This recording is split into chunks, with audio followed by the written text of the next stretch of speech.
ஹாய்ங்க எல்லாத்துக்கும் வணக்கங்க. இன்றைக்கி சூப்பரான உருளைக்கிழங்கு சாப்பாடு செய்யலாங்க. லஞ்சுக்கு, குழந்தைகளுக்கு, ஸ்கூலுக்கு, ஆஃபீஸ்க்கு யாருக்கு வேணால் கொடுத்துடலாம். அவ்வளோ டேஸ்ட்டாக இருக்கும்.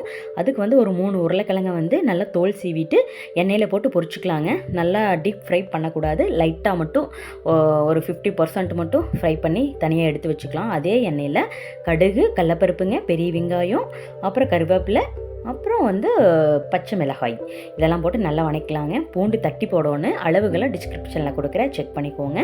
தக்காளி வந்து அரைச்சி ஊற்றணும், அப்போ தான் டேஸ்ட்டாக இருக்கும். அப்படியே போட்டோம்னா சாப்பிட்றதுக்கு வாயில் வந்துகிட்டே இருக்கும். அதனால் அரைச்சி ஊற்றிக்கலாம். சரிங்களா? சூப்பராக இருங்க. குழந்தைங்க மிச்சமே வைக்க மாட்டாங்க. அந்த அன்னைக்கு கொடுத்துட்டோம்னா மஞ்சத்தூள், உப்பு, மிளகாய்த்தூள், மல்லித்தூள் இவ்வளோதான் தூள். சரிங்களா? போட்டு நல்லா வணக்கிட்டுங்க.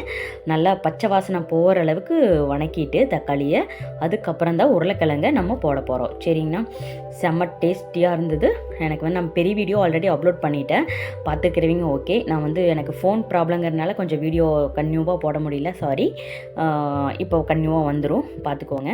உருளைக்கிழங்கு போட்டு ஒரு 5-6 நிமிஷம் நல்லா வணக்கி எடுத்துட்டுங்க, வறுத்துட்டு அதுக்கப்புறம் வந்து கொத்தமல்லி இலை தூவி அதுக்கப்புறம் சாப்பாட்டை போட்டு கிளறி எடுத்துட்டிங்கன்னா ஸ்டவ் ஆஃப் பண்ணிடணும். அதுக்கப்புறம் தான் நல்லா கலரணும் சாப்பாட்டை. சாப்பாடு ரெடிங்க, உருளைக்கிழங்கு சாப்பாடு.